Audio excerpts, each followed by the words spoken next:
Donc vous avez assez d'interprètes pour qui vont voir? Oui, je pense que c'est bon. Parfait. Dans le coin là, tout le monde est placé pour le temps. Ok, parfait. Entonces vamos a empezar. Muchísimas gracias por estar presentes todos y todas. Acá es el taller sobre desapariciones forzadas y democracia. El objetivo es generar intercambios de opiniones sobre este tema y mi papel va a hacerle dar la palabra a cada uno y cada una. Vamos a empezar con una presentación, un testimonio de Hilda Legideño Vargas de más o menos 15 minutos. Après, Anaï Morales-Hudon va nous faire une contextualisation du thème aussi pendant 15 minutes.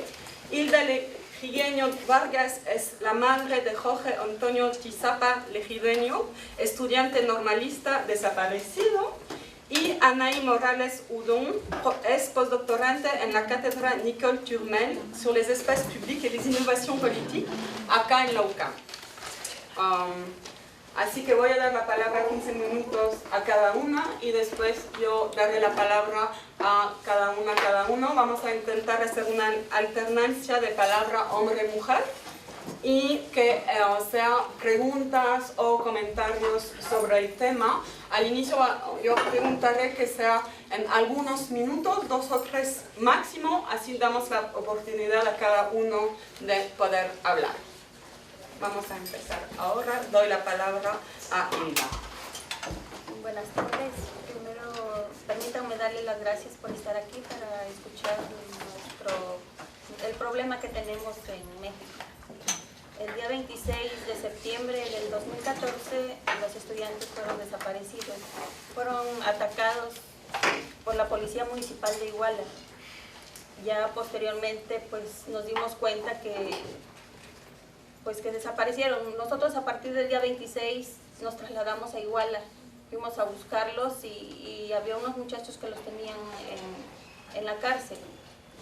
Algunos padres se trasladaron y no tomaron nota de quiénes estaban, nada más nos dijeron, pues sí están los alumnos en la cárcel, pero eran unos cuantos.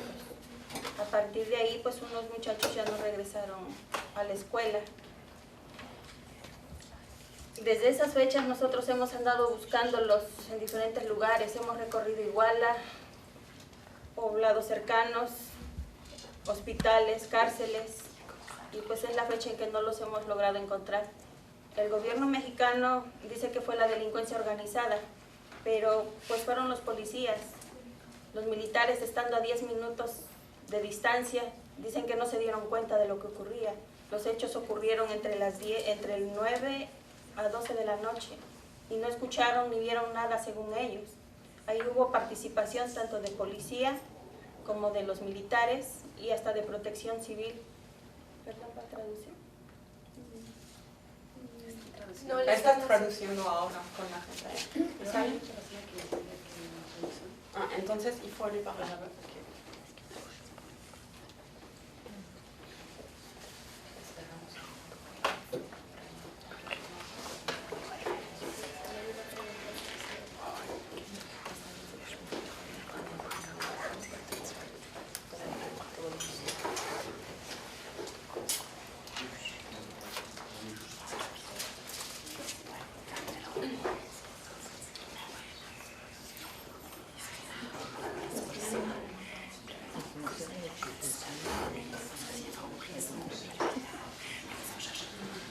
Después de lo ocurrido del día 26, el gobierno mexicano dijo que nuestros hijos estaban muertos.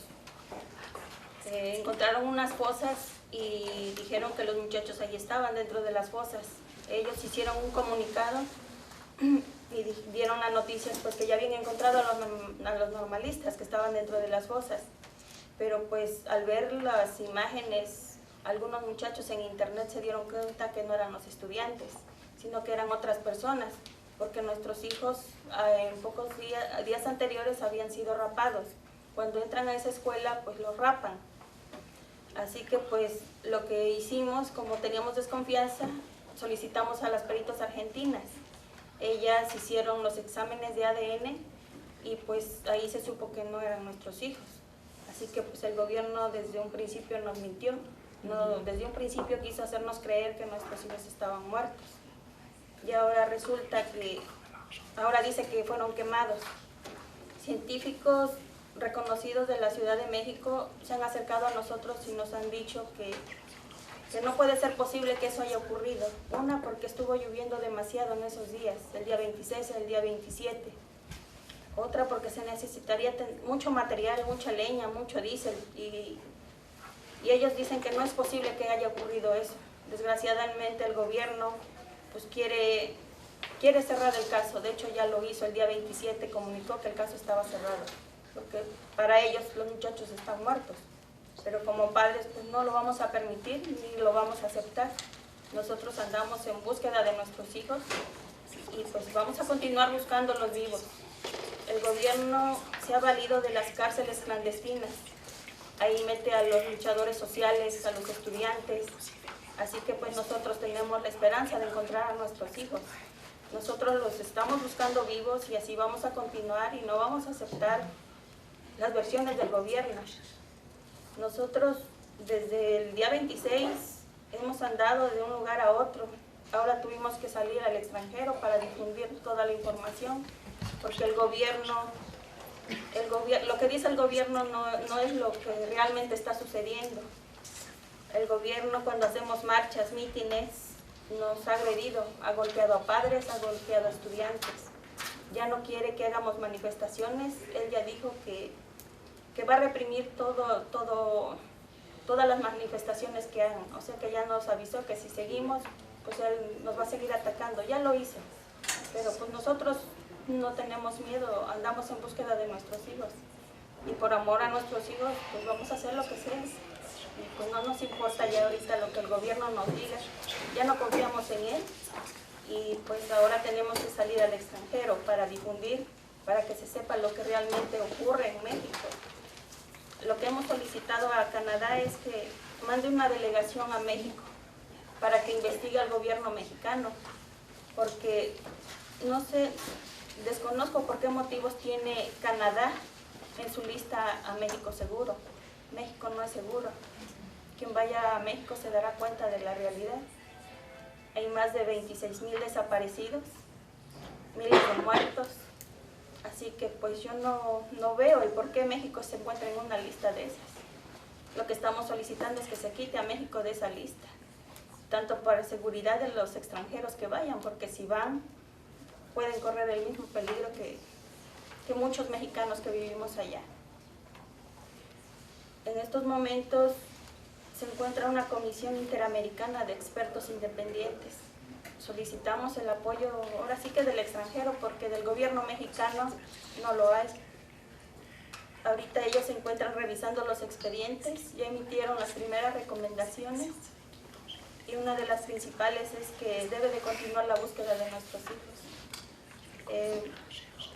Fuimos a Ginebra y al Comité de Desapariciones Forzadas y ellos también emitieron la misma recomendación, que deben de continuar buscando a los muchachos. Pero el gobierno mexicano no lo hace. Hemos andado con ellos también con la gendarmería. No es nuestra obligación, la obligación del gobierno es buscar a nuestros hijos. Y así que nosotros tenemos que ir con ellos para ver que hagan su trabajo, pero no lo hacen ni aunque vaya uno con ellos. Ellos únicamente no se van por carretera en carro. En carretera no vamos a encontrar a nuestros hijos. Y cuando ellos ven a militares, dicen hasta acá llegamos porque ya pertenecen a los militares, nosotros no podemos entrar. Así que eso no es ninguna búsqueda. El gobierno mexicano no está haciendo su trabajo. Nosotros estamos exigiéndole al gobierno la presentación con vida de nuestros hijos. Estamos exigiendo al gobierno justicia porque hubo muertos, hubo 6 muertos. Estamos exigiendo justicia porque hubo más de 25 heridos, de los cuales uno está en coma y no recibe atención. Por parte de los expertos independientes dijeron que tienen que atender al muchacho que está en coma, porque no lo han atendido, no le han puesto los médicos para atenderlo. Así que pues el gobierno no ha hecho nada por nosotros, al contrario. El gobierno presenta a nuestros hijos como muertos, pero nosotros no lo aceptamos. Nosotros vamos a continuar en la búsqueda y vamos a ir a donde tengamos que ir y hacer lo que tengamos que hacer, pero como padres, por el amor que le tenemos a nuestros hijos, no vamos a dejar esto así. Así que pues les pedimos a ustedes que se pronuncien, que levanten la voz, que nos ayuden con su gobierno, que digan que debe de mandar una delegación a investigar al gobierno mexicano, porque nosotros queremos ver a nuestros hijos. Gracias.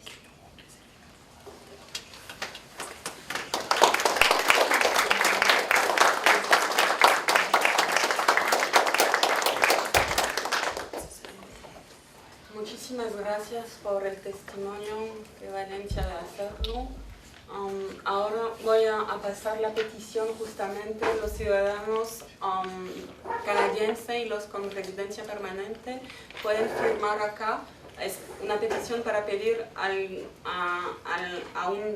para cada 25 firmas puede dar 45 segundos a un diputado en el Parlamento para hablar sobre el tema. C'est une pétition, on va faire circuler justement pour faire suite à la demande de Hilda, une pétition où les Canadiens et les résidents permanents peuvent signer et par 25 signatures, ça donne 45 secondes à un député au sein de la Chambre des communes pour prendre la parole et défendre le cas. Ici, c'est expliqué plus en détail. Merci beaucoup. Je vais donner la parole maintenant à Naïd. Je doute encore si je le fais en français ou en espagnol. Si je le fais en français, est-ce que quelqu'un pourrait traduire pour Hilda en chuchotement? Oui, moi. Ok. Parce que sinon, ça risque d'alourdir puis de chercher mes mots. Donc, je vais peut-être... On m'a demandé d'apporter quelques éléments contextuels. Donc, je ne répéterai pas ce que Hilda a dit. D'amener quelques éléments complémentaires. Et aussi de faire le lien avec le cas de disparition forcée de manière plus large au Mexique. Donc, pourquoi Ayotzinapa a créé autant de mobilisation et qu'est-ce que ça veut dire quand on parle de disparition forcée? Et qu'est-ce que ça nous dit sur la démocratie au Mexique ou l'autoritarisme? Pour revenir un peu sur les faits, comme Hilda l'a dit, le cas d'Ayotzinapa est un cas qui est dénoncé par des organisations de droits humains, dernièrement par la Commission interaméricaine des droits de l'homme, comme un cas de disparition forcée. Donc, on ne parle pas d'un cas d'assassinat ou de kidnapping, on parle d'un cas de disparition forcée. Et ça a des implications assez importantes de parler de ce qui s'est passé à Ayotzinapa, l'enlèvement des 43 étudiants, comme une disparition forcée ou comme un assassinat. La différence, elle est sur la responsabilité qui incombe à l'État. Et c'est majeur parce que, à date, la réponse de l'État a été tout à fait insatisfaisante.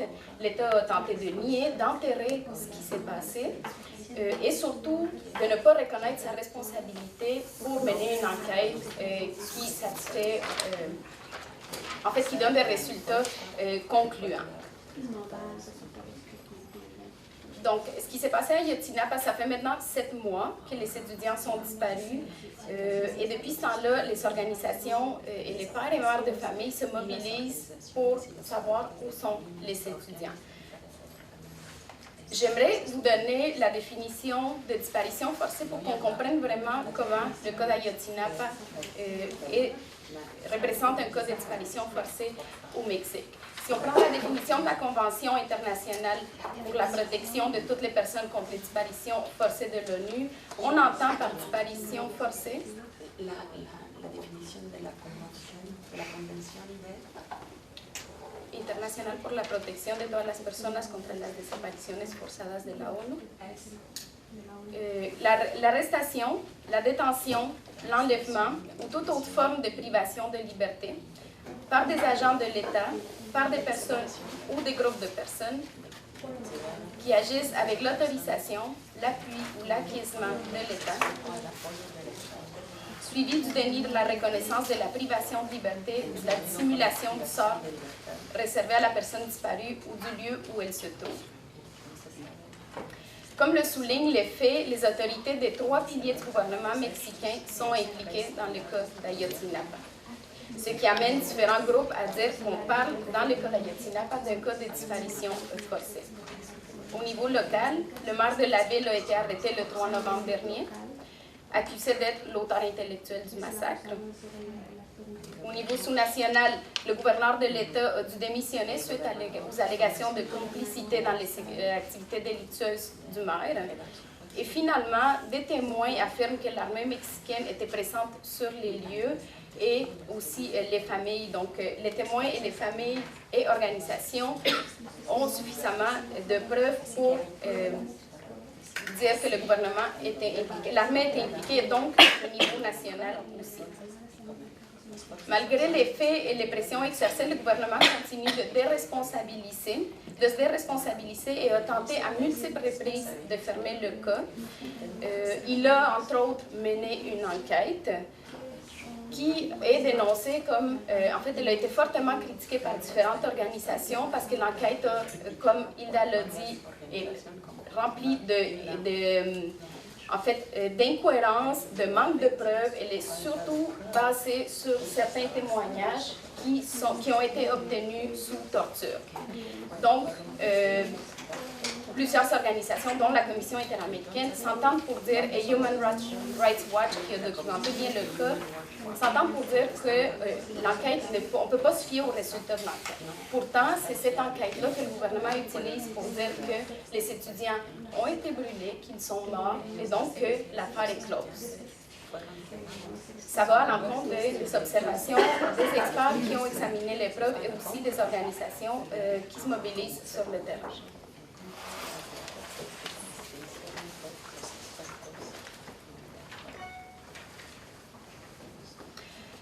Il est important aussi de comprendre qu'Ayotzinapa n'est pas un événement isolé au Mexique.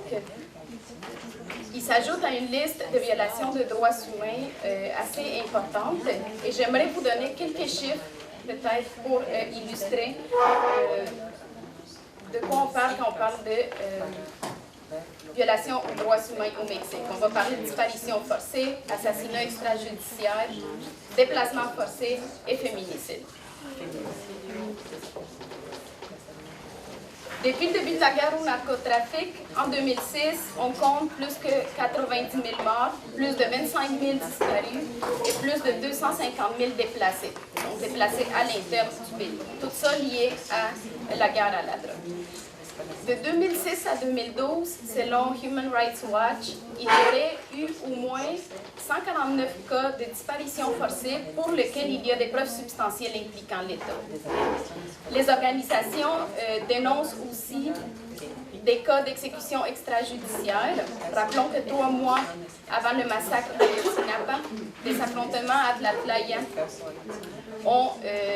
se sont soldés par l'assassinat de 22 personnes par l'armée.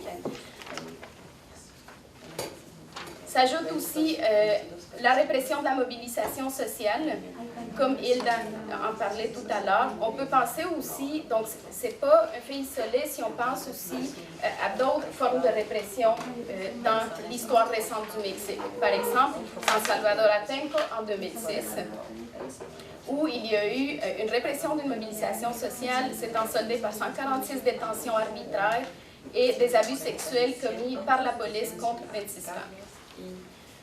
Plus récemment aussi, le 16 janvier, des policiers fédéraux sont rentrés dans le centre d'Apatzingán à Michoacán, ont tué 16 personnes et blessé beaucoup d'autres. Le Mexique connaît aussi un nombre alarmant de féminicides qui restent impunis et passés sous silence. De 1993 à 2005, 379 femmes ont été assassinées à Ciudad Juárez. Et 379. Et le nombre est 10 fois plus élevé pour l'État de Mexico. Lorsque Peña Nieto, l'actuel président du Mexique, était gouverneur de l'État de Mexico, entre 2005 et 2011, 1200 femmes ont été assassinées. Et tous ces cas sont pas, il n'y a pas d'enquête qui est faite, on ne sait pas ces femmes sont rendues. Et il n'y a pas vraiment de personne qui est inculpée. Donc, les enquêtes sont assez lentes ou inexistantes. Et tel que mentionné par Human Rights Watch et d'autres organisations, le massacre d'Ayotzinapa et de Tlatlaya se situe parmi les plus graves de l'histoire récente du Mexique. Et la gravité ne réside pas seulement dans la quantité de victimes, mais surtout dans la complicité de l'État.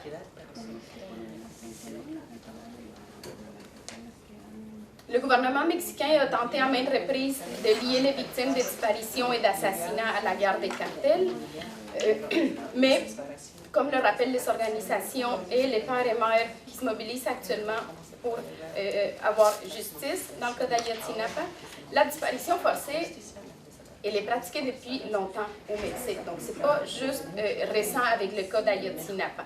On peut se rappeler la guerre sale qui a eu lieu au Mexique de la fin des années 60 au début des années 80, qui était une guerre de basse intensité contre les mouvements sociaux, menée dans le but de supprimer tout type d'opposition au gouvernement. Dans la guerre sale, il y a eu torture, disparition forcée, des fausses clandestines, des exécutions extrajudiciaires qui ont été pratiquées systématiquement dans plusieurs États du Mexique. Dans le cas de Guerrero, État dans lequel se situe Tlatlaya, il y a d'enregistrer dans les archives de plusieurs organisations sociales autour de 600 disparitions liées seulement à cette époque-là. Ce type de répression contre les mobilisations sociales va prendre différentes formes et une autre d'entre elles, c'est la répression qui est faite aux écoles normales rurales. Donc, les étudiants d'Ayotzinapa venaient d'une école normale rurale qui fait partie aussi, il y en a d'autres dans l'État du Mexique et c'est des endroits de formation pour des futurs enseignants dans des milieux défavorisés.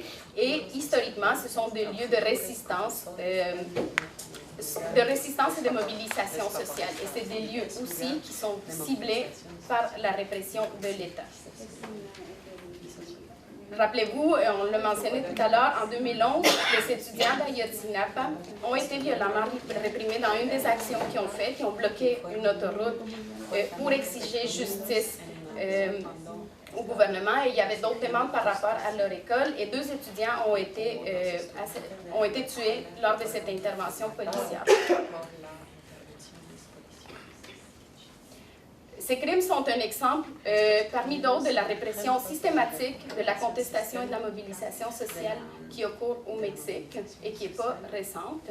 L'impunité du gouvernement de Peña Nieto, comme des gouvernements précédents, ramène sur la table la question de la démocratie et de l'absence d'un État de droit au Mexique. Donc, beaucoup de gens ont misé un peu sur cette transition, entre guillemets, démocratique qui a eu lieu en 2000 avec le changement de la gouvernance du PRI vers le PAN. Et il y avait un certain espoir pour que les choses changent. Mais plusieurs analystes et des organisations des citoyens et citoyennes dénoncent la continuité d'un système qui est corrompu, qui est caractérisé par l'impunité et la répression de la mobilisation sociale. Et contrairement à ce que le gouvernement prétend, ces violences-là, les disparitions forcées, la répression, ne découlent pas de la guerre, d'une guerre entre les cartels de la drogue. Donc, ça ne vient pas avec ce conflit-là. C'est quelque chose qui est historique, qui est ancré et qui caractérise aussi un système politique qui est corrompu et qui est autoritaire. Et c'est pour ça qu'il y a cette demande de critiquer l'État mexicain comme prenant pas responsabilité dans ce cas-ci d'Ayotzinapa, de retrouver les étudiants vivants, mais aussi de mener une enquête pour savoir, pour comprendre qu'est-ce qui s'est passé. Et aussi, il y a d'autres cas qui continuent à émerger, mais qui sont un peu moins, qui ont eu un peu moins de visibilité. Il y a lors d'un événement sur ce qui se passait à Ayotzinapa en solidarité organisé à l'UQAM, il y a eu un conférencier, Jean Rivelois, qui avait donné en vidéoconférence, qui avait parlé un peu de ce qui se passait et il soulignait que les connivences entre les autorités officielles et les groupes criminels posent un problème majeur au Mexique. Donc, dans la limite de la capacité d'avoir une certaine forme de démocratie et d'établir un État de droit au Mexique. Donc, ce n'est pas de nier qu'il n'y a pas un problème entre les cartels de la drogue, mais c'est plutôt de dire que le problème, il est dans la corruption entre les autorités politiques et les groupes criminels. Et donc, ce problème d'insécurité, de violence, est avant tout un problème lié au système politique qui crée des inégalités sociales, politiques, économiques, et non pas tant à la guerre que mènent les cartels. Donc, face au manque de réponse de l'État qui essayait de clore le dossier depuis le début, les gens se mobilisent, comme Hilda l'a expliqué. Et une des manières de le faire est vraiment il y a cette continuité de retrouver les étudiants en vie. Cette lutte-là peut nous rappeler les luttes qui ont été menées par les pères et les mères des familles historiquement en Amérique latine sous des régimes autoritaires pour retrouver les disparus. Donc, pour se mobiliser contre les disparitions forcées. Un cas très connu, c'est celui de las Madres de la Plaza de Mayo, qui se sont positionnés comme un acteur politique très important pour défendre les droits humains dans un contexte de dictature militaire en Argentine. Le Mexique n'est pas formellement une dictature, mais depuis longtemps, il y a des mères et des pères qui se mobilisent dans différents États du Mexique pour exiger l'apparition en vie de leurs enfants ou, dans ce cas-ci, des étudiants. Dans l'État de Guerrero, les femmes se mobilisent de manière importante depuis très longtemps, depuis la guerre sale, pour retrouver les nombreux disparus de cette époque. Et aujourd'hui, on a avec